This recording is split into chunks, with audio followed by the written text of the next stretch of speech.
शांति। ओम शांति। आज 31 मई 2024 यानी मास का लास्ट डे है। आज बाबा ने मीठी मधुर मुरली में हम बच्चों को सावधानी दी है कि अनेक जन्मों से तुम देह भान में रहते आए, तो अब हमें क्या करना है, इस देह भान को छोड़ना है, क्योंकि ये देह अभिमान जो है यही सबसे बड़ा कांटा है। बाबा ने इसको कांटे की संज्ञा दी है, तो इसलिए क्या बनना है, देह को छोड़ देही, जो कि शरीर में रहने वाली आत्मा है, वह अपने को समझकर चलना है। बाप जब देखता है कि बच्चे योग्य नहीं हैं, तो बाप जो है बहुरूपी बन करके अपना कार्य कराता है, क्योंकि ये कार्य तो किसका है, स्वयं बाप का है ना। तो वह से समय पड़ने पर बच्चे में प्रवेश कर सेवा कराते हैं, जिसका भी कल्याण कराना होता है। कहते हैं ना कि भगवान ने ऐसा करा दिया, तो भगवान भी अपने भक्तों का ध्यान रखता है। तो सुनते हैं डायरेक्ट ईश्वरीय महावाक्य। बाबा कहते, मीठे बच्चे बाप आए हैं कांटों को फूल बनाने। बाप आए हैं कांटों को फूल बनाने। सबसे बड़ा कांटा है देह अभिमान। सबसे बड़ा कांटा है देह अभिमान। इससे ही सब विकार आते हैं। इसलिए बाबा क्या कहते, देही अभिमानी बनो। देह अभिमान से ही सब विकार आते हैं, इसलिए बाबा कहते देही अभिमानी बनो। आज की मुरली से प्रश्न है, भक्तों ने बाप के किस कर्तव्य को न समझने के कारण सर्वव्यापी कह दिया है। भक्तों ने बाप के किस कर्तव्य को न समझने के कारण सर्वव्यापी कह दिया है। बताइए, किस कारण से बाप को सर्वव्यापी कह दिया है? थोड़ा सा विचार मंथन करें। सब में भगवान है कहते हैं, इसलिए सर्वव्यापी कह दिया। और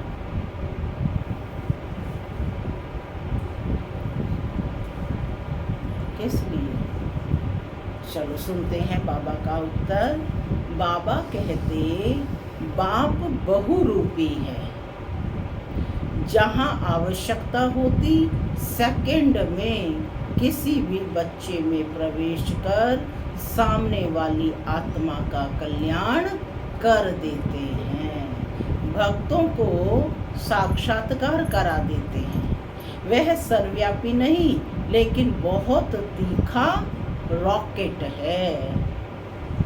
बाप को आने जाने में देरी नहीं लगती। इस बात को न समझने के कारण भक्त लोग सर्वव्यापी कह देते हैं। ओम शांति।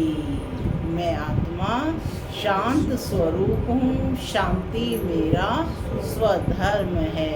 बाबा कहते, मीठे बच्चे अब घर वापस जाना है, तो क्या करना है, तैयारी करनी है, पढ़ाई पढ़नी है। बाबा कहते, यह है छोटा सा गुलशन, यह है छोटा सा गुलशन, ह्यूमन गुलशन। बगीचे में तुम जाओ तो उसमें पुराने झाड़ भी होते हैं,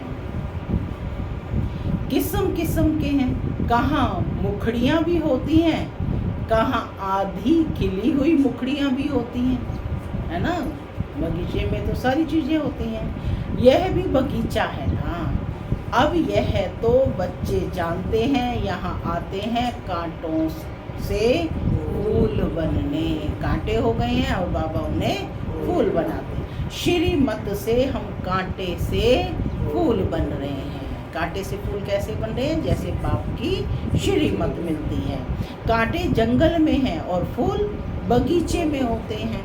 बगीचा है स्वर्ग जंगल है नर्क।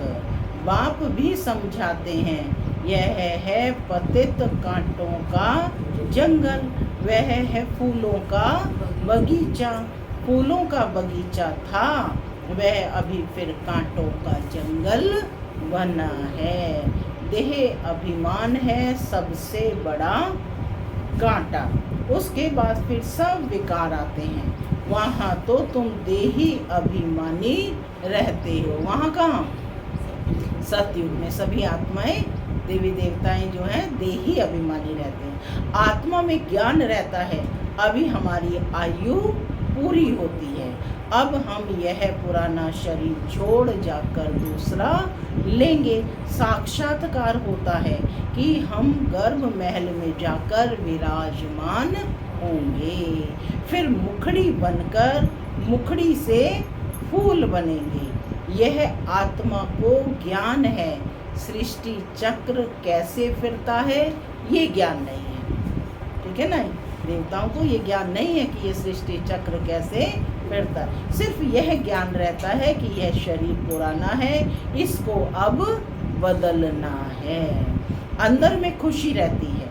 कलयुगी दुनिया की कोई भी रस्म आदि वहाँ होती नहीं। यहाँ होती है लोकलाज, कुल की मर्यादा। फर्क है ना। वहाँ की मर्यादा को सत्य मर्यादा कहा जाता है, यहाँ तो है असत्य मर्यादा। सृष्टि तो है ना, बाप आते ही हैं। जबकि आसुरी संप्रदाय है, उसमें ही देवी संप्रदाय की जब स्थापना हो जाती है तब विनाश होता है। पहले स्थापना होती है फिर विनाश होता है। तो असुरी तो ज़रूर आसुरी संप्रदाय हैं, उसमें ही दैवी गुण वाली संप्रदाय स्थापन हो रही है। यह भी समझाया है कि योग बल से तुम्हारे जन्म जन्मांतर के पाप नष्ट होते हैं। इस जन्म में भी जो पाप किए हैं वह भी बताने पड़े। उसमें भी खास है विकार की बात। याद में है बल, बाप है सर्वशक्तिमान। तुम जानते हो जो सर्व का बाप है, उनके साथ योग लगाने से पाप भस्म होते हैं। यह लक्ष्मी नारायण सर्वशक्तिमान है। तुम जानते हो जो सर्व का बाप है, उनके साथ योग लगाने से पाप भस्म होते हैं। यह लक्ष्मी नारायण बाबा कहते सर्वशक्तिमान है। बाबा कहते कि सारी सृष्टि पर इनका राज्य है। वह है ही नई दुनिया, हर चीज नई। 3 दिन से लगातार बाबा सतयुगी दुनिया की बता रहे हैं कि वहाँ हर चीज, वायु सब नई होगी। अब तो जमीन ही कलराठी हो गई है। अभी तुम बच्चे नई दुनिया के मालिक बनते हो, तो इतनी खुशी रहनी चाहिए। जैसे स्टूडेंट वैसी खुशी भी जास्ती होगी। तुम्हारी यह है ऊंचते ऊंच यूनिवर्सिटी। कैसे स्टूडेंट हो, बाबा ने कहा ना, जैसे स्टूडेंट वैसी खुशी भी जास्ती होगी। कैसे स्टूडेंट हो, गॉडली स्टूडेंट हो। तुम्हारी यह ऊंचते ऊंच यूनिवर्सिटी है, ऊंचते ऊंच पढ़ाने वाला है। बच्चे पढ़ते भी हैं ऊंचते ऊंच बनने के लिए। तुम कितना नीच थे, बिल्कुल निम्न कोटि के हो गए। कितने नीच हो गए थे, कितने नीच कि मुझ निर्गुणहारे में कोई गुण नहीं, मैं पापी हूँ, नीच हूँ, कामी हूँ, खल। ये सब अपने आप को हमने स्वयं ही टाइटल दिए ना। तो बाबा कहते हैं कि तुम कितने नीच हो गए थे। एकदम नीच से फिर ऊंच बनते हो। बाप खुद ही कहते हैं तुम स्वर्ग के लायक थोड़े ही थे, अपवित्र वहाँ जा ना सके। नीचे हैं तब तो ऊंच देवताओं के आगे उन्हों की महिमा गाते हैं। मंदिरों में जाकर उन्हों की ऊंचाई और अपनी नीचता का वर्णन करते हैं। फिर कहते हैं रहम करो तो हम भी ऐसे ऊंच बने। उन्हों के आगे जाकर माथा टेकते हैं। तो है तो वह भी मनुष्य, परंतु उनमें दैवी गुण हैं। मंदिरों में जाते हैं, उन्हों की पूजा करते हैं, और हम भी उन्हों जैसे किस लिए पूजा करते हैं कि हम भी उन्हों के जैसे बने। यह कोई को पता नहीं है कि उन्हों को ऐसा किसने बनाया। किसने बनाया? तुम बच्चों की बुद्धि में अब सारा झाड़ यानी सारा ड्रामा बैठा हुआ है। कैसे इस दैवी झाड़ का सैपलिंग लगता है। बाप आते ही है संगम युग पर। यह पतित दुनिया है, इसलिए बाप को बुलाते हैं कि हमको आकर पतित से पावन बनाओ। अभी तुम पावन होने के लिए पुरुषार्थ करते हो, बाकी सब हिसाब किताब चुकतो कर घर चले जाएंगे। कहाँ है घर? शांति धाम। मन मनाभव का मंत्र है मुख्य मंत्र कौन सा है? मन मनाभव, माने मन को भगवान के साथ कनेक्ट करो। जो तुमको बाप देते हैं, गुरु लोग तो ढेर के ढेर है, कितने मंत्र देते हैं। बाप का है ही एक मंत्र। बाप ने भारत में आकर मंत्र दिया था जिससे तुम देवी देवता बने थे। भगवान वाच्य नाम वो लोग भल श्लोक आदि कहते हैं, परंतु अर्थ कुछ भी नहीं समझते। तुम अर्थ समझा सकते हो। कुंभ के मेले में जाते हैं, वहाँ भी तुम सबको समझा सकते हो। यह है पतित दुनिया नर्क। सतयुग पावन दुनिया थी जिसको ही स्वर्ग कहा जाता है। पतित दुनिया में कोई पावन हो ना सके। मनुष्य गंगा स्नान कर पावन होने के लिए जाते हैं, क्योंकि समझते हैं शरीर को ही पावन बनाना है। आत्मा तो सदैव पावन है ही। आत्मा सो परमात्मा कह देते हैं। तुम लिख भी सकते हो कि आत्मा पवित्र होगी ज्ञान स्नान से। किससे पवित्र होगी आत्मा? ज्ञान स्नान से, न कि पानी के स्नान से। पानी का स्नान तो रोज करते रहते हैं। जो भी नदियां हैं उनमें रोज स्नान करते रहते हैं, पानी भी वही पीते हैं। अब पानी से सब कुछ किया जाता है। बातें कितनी सहज हैं, परंतु किसी की बुद्धि में आती नहीं है। ज्ञान से ही सदगति होती है सेकंड में। फिर कहते हैं ज्ञान इतना अथाह है, जो सारा समुद्र शाही बनाओ, जंगल को कलम बनाओ, धरती को कागज बनाओ, तो भी अंत नहीं हो सकता। बाप भिन्न भिन्न पॉइंट्स तो रोज समझाते रहते हैं। बाप कहते हैं आज तुमको गुह्य बातें सुनाता हूँ। बच्चे कहते हैं पहले क्यों नहीं सुनाया? अरे पहले कैसे सुनाएंगे? कहानी शुरू से लेकर नंबर वार सुनाएंगे ना। पिछाड़ी का पार्ट पहले कैसे सुना सकेंगे? यह भी बाप सुनाते रहते हैं। यह सृष्टि चक्र के आदि मध्य अंत का राज तुम जानते हो। तुमसे कोई भी पूछे तो तुम झट रिस्पॉन्स कर सकते हो। तुम्हारे में भी नंबरवार है जिनकी बुद्धि में बैठा हुआ है। तुम्हारे पास बहुत आते हैं, पूरा रिस्पॉन्स नहीं मिलता है तो बाहर जाकर क्या कहते हैं? यहाँ तो पूरी समझानी नहीं मिलती है, फालतू चित्र रखे हैं, इसलिए उन्हें समझाने वाले बड़े अच्छे चाहिए। माने समझाना ना आए तो बड़ी युक्ति से कहना चाहिए कि हमारे बड़े भाई या बड़ी बहन वह आपको समझाएंगे, ठीक है। तो नहीं तो वह भी पूरा समझते नहीं, समझाने वाले भी पूरा नहीं, तो जैसे को तैसा मिला। तब बाप कहते हैं कहाँ कहाँ हम देखते हैं आदमी बड़ा समझदार है, बच्चे इतने श्रूड होशियार नहीं हैं, तो फिर हम ही उनमें प्रवेश कर मदद कर लेते हैं। क्योंकि बाप तो है बहुत छोटा रॉकेट, बाबा तो सेकंड में पहुंच जाते हैं, आने जाने में देरी नहीं लगती है। उन्होंने फिर बहुरूपी व सर्वव्यापी की बात उठा ली है। माने इस प्रसंग के कारण भगवान को बहुरूपी या सर्वव्यापी कह दिया है। यह तो बाप तुम बच्चों को बैठ समझाते हैं, कोई कोई आदमी अच्छे होते हैं तो उन्हों को समझाने वाले भी ऐसे चाहिए। आजकल तो कोई छोटेपन से भी शास्त्र कंठ कर लेते हैं, क्योंकि आत्मा संस्कार ले जाती है। कहाँ भी जन्म ले फिर वहाँ वेद शास्त्र आदि पढ़ने लग पड़ेंगे। अंतमति सो गति होती है ना। जैसे कई छोटे बच्चे हैं ना, बहुत शास्त्र सुनाते हैं, आत्मा संस्कार ले जाती है। अभी तुम बच्चे समझते हो आखिर वह दिन आया आज, जो स्वर्ग के द्वार सच सच खुलते हैं, जिसका इंतजार कर रहे थे। नई दुनिया की स्थापना और पुरानी दुनिया का विनाश होना है।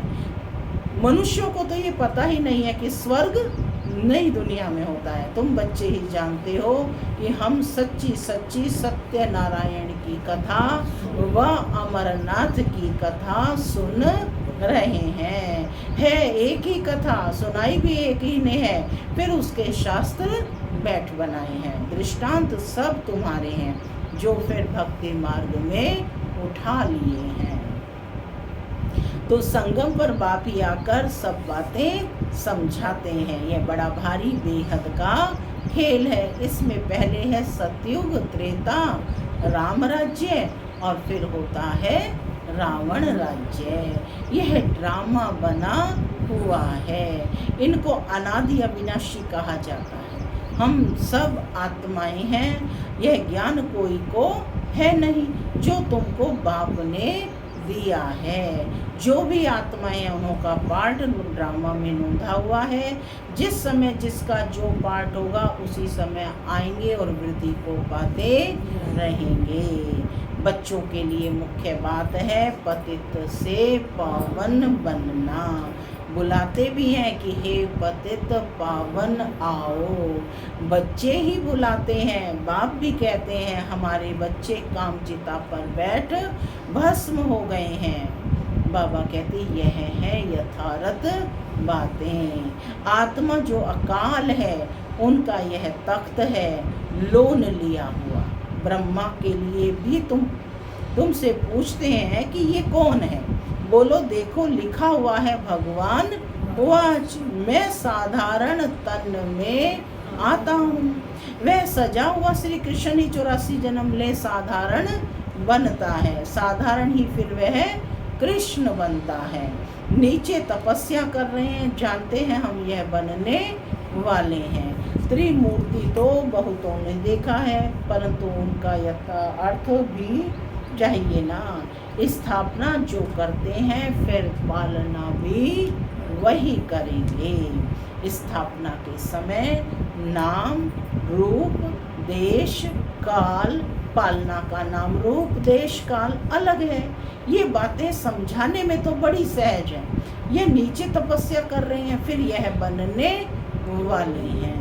यही 84 जन्म ले फिर यह बनते हैं। यह क्या लक्ष्मी नारायण बनते हैं। कितना सहज ज्ञान है सेकंड का। बुद्धि में ये ज्ञान है कि हम यह देवता बनते हैं। 84 जन्म बिन देवताओं को ही लेने हैं, और कोई लेते हैं क्या? नहीं। 84 का राज भी बच्चों को बाबा ने समझा दिया है। देवताएं ही हैं जो पहले पहले आते हैं। खिलौना होता है ना मछलियों का, मछली ऐसे नीचे आती है फिर ऊपर चढ़ती है, नीचे आती है फिर ऊपर चढ़ती है। वह भी जैसे सीढ़ी है। ब्रह्मरी कछुए आदि के जो भी मिसाल दिए जाते हैं, बाबा कहते वह सब इस समय के हैं। ब्रह्मरी में भी देखो कितना अक्ल है। मनुष्य अपने को बहुत अक्लमंद समझते हैं, परंतु बाप कहते हैं ब्रह्मरी जितना भी अक्ल नहीं है। सर्प पुरानी खाल छोड़कर नई ले लेते हैं। बच्चों को कितना समझदार बनाया जाता है। समझदार और लायक क्या बनाते हैं बाबा? आत्मा पवित्र होने के कारण लायक नहीं है, अपवित्र होने के कारण लायक नहीं, और जब पवित्र होती है तो लायक बनती है। तो उनको पवित्र बनाए लायक बनाया जाता है वह है ही लायक दुनिया। यह तो एक बाप का ही काम है जो इस सारी सृष्टि को हेल से हेवन बनाते हैं। हेल से हेवन बनाते हैं माने नर्क से स्वर्ग बनाते हैं। हेवन क्या होता है ये मनुष्यों को पता नहीं है। हेवन कहा जाता है देवी देवताओं की राजधानी को। सतयुग में है देवी देवताओं का राज्य। तुम समझते हो सतयुग नई दुनिया में हम ही राज्य भाग्य करते थे। 84 जन्म भी हमने ही लिया होगा। कितना बार राज्य लिया है फिर गंवाया है यह भी तुम बच्चे जानते हो। राम मत से तुमने राज्य लिया है और रावण मत से राज्य गंवाया है। अभी फिर ऊपर चढ़ने के लिए तुमको राम मत मिलती है, गिरने लिए नहीं मिलती। समझाते तो बहुत अच्छी तरह से हैं परंतु भक्ति मार्ग की बुद्धि बड़ी मुश्किल चेंज होती है। माने जो 63 जन्मों के संस्कार हैं वो बड़ी मुश्किल से चेंज होती है। भक्ति मार्ग का शो बहुत है। वह है दुबन यानी दलदल, एकदम गले तक उसमें डूब पड़ते हैं। जब सभी का अंत होता है बाबा कहते तब मैं आता हूँ, सभी को ज्ञान से पार ले जाता हूँ। मैं आकर इन बच्चों द्वारा कर्म कराता हूँ। बाबा के साथ सर्विस करने वाले तुम ब्राह्मण ही हो। किनसे कार्य कराता है? ब्राह्मणों से। क्या कहा कि बाबा के साथ सर्विस करने वाले तुम ब्राह्मण ही हो, जिनको खुदाई खिदमतगार कहा जाता है। खुदा के सहयोगी, खुदा के मददगार कहा जाता है। ये सबसे अच्छे से अच्छी खिदमत है। बच्चों को श्रीमत मिलती है ऐसे ऐसे करो, फिर उनसे छांट कर निकलेंगे। ये भी नई बात नहीं है। तो सारे तो मददगार नहीं बनते, बाबा कहते उनमें से भी छांट कर निकलेंगे। कल्प पहले भी जितने देवी देवता निकले थे वही निकलेंगे। ड्रामा में सब नून है, तुमको सिर्फ पैगाम पहुंचाना है। सेवा का पॉइंट है। क्या कहा बाबा ने? तुमको सिर्फ पैगाम पहुंचाना है। जिसने निकलना होगा, जिसका पार्ट होगा वो निकलेगा। ठीक है, तुम्हारा कर्तव्य सिर्फ बाप का पैगाम पहुंचाना है। बहुत सहज सहज है ना। तुम जानते हो भगवान आते ही हैं कल्प के संगम पर, जबकि भक्ति फुल फोर्स में है। बाप आकर सबको ले जाते हैं। तुम पर अभी बृहस्पति की दशा है। सब स्वर्ग में जाते हैं। फिर पढ़ाई में नंबरवार होते हैं। कोई पर मंगल की दशा, कोई पर राहु की दशा बैठती है। सारा समझाकर बाबा कहते अच्छा। मीठे मीठे सिक्की लदे बच्चों प्रति माता पिता याद प्यार और गुड मॉर्निंग। रूहानी बाप की रूहानी बच्चों को नमस्ते। हम रूहानी बच्चों की रूहानी माता पिता बाप दादा को याद प्यार गुड मॉर्निंग और नमस्ते। नमस्ते सदा रहो हंसते बनो फरिश्ते। चलो परम धाम के धारणा के लिए मुख्य सार। पहला, लायक और समझदार बनने के लिए पवित्र बनना है। सारी दुनिया को हेल से हेवन बनाने के लिए बाप के साथ सर्विस करनी है। खुदाई खिदमतगार बनना है। दूसरा पॉइंट है, कलयुगी दुनिया की रस्म रिवाज, लोक लाज, कुल की मर्यादा छोड़ सत्य मर्यादाओं का पालन करना है।